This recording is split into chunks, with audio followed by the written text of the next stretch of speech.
जय हिंद दोस्तों, स्वागत है आप सभी का आपके अपने YouTube चैनल जैकपुर पे। तो आज का ये वीडियो काफ़ी इंपॉर्टेंट होगा क्लास 11 के सभी छात्र छात्राओं के लिए जिन्होंने अपने सब्जेक्ट में पॉलिटिकल साइंस को रखा है। तो वीडियो काफ़ी इंपॉर्टेंट होगा, शुरू से लेकर अंत तक बने रहिए। साथ ही साथ यदि आपने अभी तक हमारे चैनल को सब्सक्राइब नहीं किया है तो कर लीजिएगा, ताकि आने वाली हर एक वीडियो का नोटिफिकेशन आपकी मोबाइल पर जाता रहे। तो चलिए स्टार्ट करते हैं। सबसे पहला सवाल, आज का सबसे पहला सवाल है, आपके स्क्रीन पर आ चुका होगा। ध्यान से देखिएगा, सभी सवाल इंपॉर्टेंट है, सिलेक्टेड है, अच्छे लेवल के हैं और परीक्षा में पूछे जाने योग्य हैं। तो सबसे पहला सवाल देखिएगा तो आपके स्क्रीन पर आपको दिख रहा होगा कि किसने संविधान सभा में 13 दिसंबर 1946 को उद्देश्य प्रस्ताव को पेश किया था। ऑप्शंस आपके पास हैं, doctor Rajendra Prasad, professor K.T.. Shah, Pandit Jawaharlal Nehru, doctor B R. Ambedkar. तो सही जवाब हो जाएगा आपका option number C, Pandit Jawaharlal Nehru. आइए दूसरे सवाल पे आते हैं। हमारा दूसरा सवाल है कि संविधान सभा के सत्रों में किसने ये मांग की कि भारत को समाजवादी संघ घोषित किया जाए। ऑप्शन है आपके पास, टी कृष्णा रामचारी होगा, यहाँ पे स्पेलिंग मिस्टेक है, Sardar Patel, doctor Rajendra Prasad, professor K.T.. Shah. सही जवाब हो जाएगा professor K.T.. Shah, option number D इसका करेक्ट आंसर होगा। क्वेश्चन नंबर आते हैं 3 पे। क्वेश्चन नंबर 3 में कह रहा है डॉक्टर अंबेडकर किस समिति के अध्यक्ष थे। तो डॉक्टर अंबेडकर कौन से समिति के अध्यक्ष थे। प्रारूप समिति, संघीय शक्ति समिति, संघीय संविधान समिति, प्रांतीय संविधान समिति। सही जवाब हो जाएगा इसका ऑप्शन नंबर ए, प्रारूप समिति। क्वेश्चन नंबर आते हैं 4 पे। क्वेश्चन नंबर 4 में कहा गया है कि भारतीय संविधान सभा के उद्घाटन अधिवेशन की अध्यक्षता किसने की थी। सही जवाब हो जाएगा डॉक्टर सच्चिदानंद सिन्हा ने, ऑप्शन नंबर सी इसका करेक्ट आंसर है। क्वेश्चन नंबर आते हैं 5 पे। क्वेश्चन नंबर 5 में कहा गया कि भारत की संविधान सभा का प्रथम अधिवेशन कब हुआ था। तो इसका जो प्रथम अधिवेशन हुआ 9 दिसंबर 1946 को हुआ था, ऑप्शन सी इसका करेक्ट आंसर होगा। क्वेश्चन नंबर आते हैं 6 पे। क्वेश्चन नंबर 6 में कहा गया है कि मौलिक कर्तव्यों की संख्या कितनी है। मौलिक कर्तव्यों की संख्या आपको बतानी है कि कितनी है, 14 है, 21 है, 9 है या फिर 10 है। सही जवाब हो जाएगा ऑप्शन नंबर डी, 10। अगले सवाल पे थे, वर्तमान में भारत के नागरिकों को कितने मौलिक अधिकार प्राप्त हैं। वर्तमान में जो भारत के नागरिक हैं उनको कितने मौलिक अधिकार दिए गए हैं आपको बतानी है। तो वर्तमान में यानी कि प्रेजेंट में जो मौलिक अधिकार हैं वो 6 हैं, याद रखना है सभी को। 6 मौलिक अधिकार आप लोगों के पास है। मौलिक अधिकारों में संशोधन में कौन सक्षम है, राष्ट्रपति, लोकसभा, संसद या फिर सर्वोच्च न्यायालय। तो जो मौलिक अधिकार होते हैं उनके संशोधन में जो सक्षम होगा वो कौन होगा, तो वो हो जाएगा आपका संसद, ऑप्शन नंबर सी। मौलिक अधिकारों को लागू करने के लिए किसके द्वारा रिट जारी की जाती है। मौलिक अधिकारों को लागू करने के लिए उच्चतम न्यायालय के द्वारा रिट जारी किया जाता है, याद रखना है। मौलिक अधिकार भारतीय संविधान के किस भाग में वर्णित है। काफ़ी अच्छा सवाल है, इंपॉर्टेंट रहेगा आपके एग्जाम के लिए। तो मौलिक अधिकार भारतीय संविधान के भाग 3 में वर्णित है, ऑप्शन नंबर बी। नेक्स्ट आते हैं, राजनीतिक दलों को कौन मान्यता देता है। तो राजनीतिक दलों को जो मान्यता देता है वो देगा आपका निर्वाचन आयोग, ऑप्शन नंबर डी इसका करेक्ट आंसर होगा। महिलाओं को सबसे पहले मताधिकार किस देश ने दिया। महिलाओं को सबसे पहले मताधिकार कौन से देश ने दिया, तो न्यूजीलैंड ने दिया था, ऑप्शन नंबर बी इसका करेक्ट आंसर होगा। व्यावसायिक प्रतिनिधित्व का सबसे बड़ा समर्थक कौन है। व्यावसायिक प्रतिनिधित्व का सबसे बड़ा समर्थक कौन है आपको बतानी है। तो GDH कोल, ऑप्शन नंबर डी इसका करेक्ट आंसर होगा। क्वेश्चन नंबर 14, किसने राजनीतिक क्षेत्र में महिला प्रतिनिधित्व को उचित माना। किसने माना था, तो J.S. मिल ने माना था, याद रखिएगा, J.S. मिल।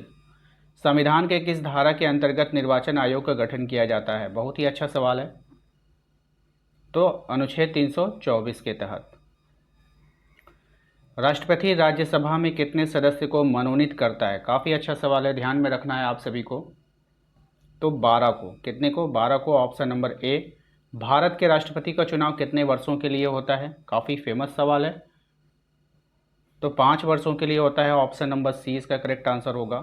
क्वेश्चन नंबर आते हैं 18 पे। राष्ट्रपति बनने के लिए न्यूनतम आयु क्या होनी चाहिए। अगर आप राष्ट्रपति बन रहे हो तो आपकी जो न्यूनतम आयु होगी वो कितने साल होगी, तो 35 वर्ष होनी चाहिए। कम से कम आप 35 साल के हो तभी आप राष्ट्रपति बन सकते हो, लेकिन प्रधानमंत्री बनने के लिए 25 साल।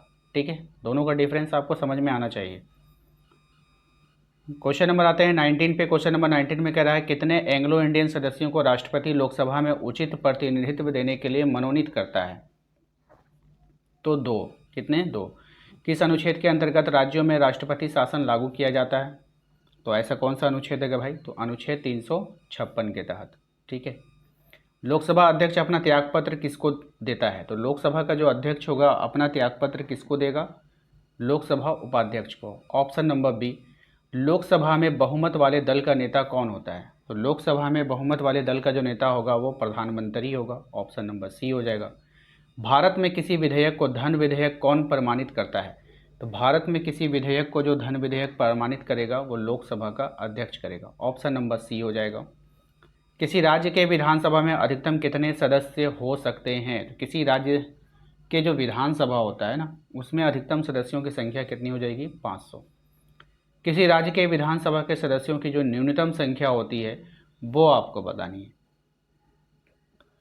तो न्यूनतम संख्या कितनी हो सकती है? 60।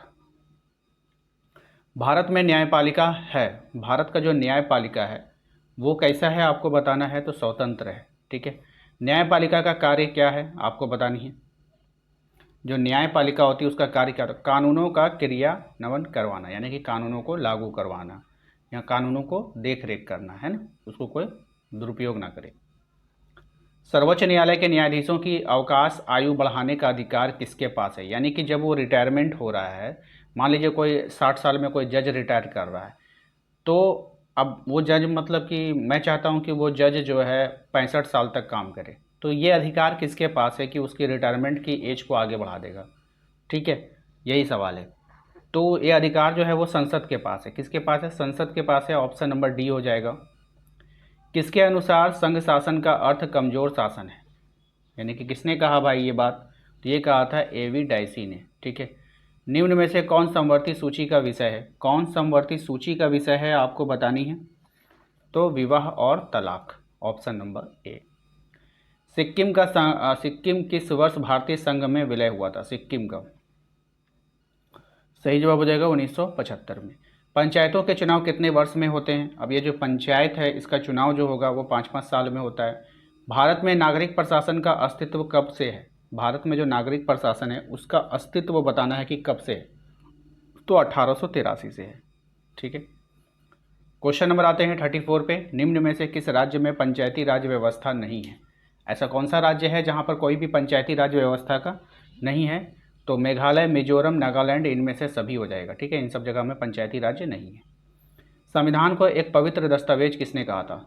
तो संविधान को एक पवित्र दस्तावेज डॉक्टर बी आर अम्बेडकर यानी भीमराव अम्बेडकर ने कहा था। क्वेश्चन नंबर आते हैं 36 में कि किसने कहा कि इस संविधान सभा ने इस संविधान पर अंतिमता व त्रुटिहीनता की मुहर नहीं लगाई है? तो भाई किसने कहा था ये? तो डॉक्टर बी आर अम्बेडकर ने। भारतीय संविधान भारत को वर्णित करता है, भारत का जो संविधान है भारत को वर्णित करेगा राज्यों के संघ के रूप में। भारतीय संविधान का निम्न में से कौन सा गांधीवादी सूत्र है? तो भारतीय संविधान का निम्न में से कौन गांधीवादी सूत्र हो जाएगा? पंचायतों का गठन, कुटीर उद्योगों का विकास, अस्पृश्यता का निषेध, इनमें से सभी। तो इनमें से सभी इसका करेक्ट आंसर होगा। क्वेश्चन नंबर आते हैं 39 पे। कहा जा रहा भारतीय संविधान का आधारभूत दर्शन क्या है? तो यह हो जाएगा लोकतांत्रिक समाजवाद। ऑप्शन नंबर बी हो जाएगा।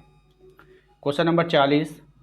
निम्न में से किस देश का संविधान जनवादी दर्शन पर आधारित है? तो किस देश का संविधान जनवादी दर्शन पर आधारित होगा? Britain, America, France. तो इनमें से सभी हो जाएगा। टोटल 40 सवाल मैंने आपसे किया है। 40 में से आपने कितना सही किया हमें कमेंट करके जरूर बताइएगा। वीडियो को लाइक कर दीजिए, चैनल पे पहली बार आए तो सब्सक्राइब कर लीजिए, घंटी वाले आइकन को जरूर प्रेस कीजिए ताकि आने वाली हर एक वीडियो का नोटिफिकेशन आपके मोबाइल पे जाता रहे। मिलते हैं नेक्स्ट अगले वीडियो में। Thank you.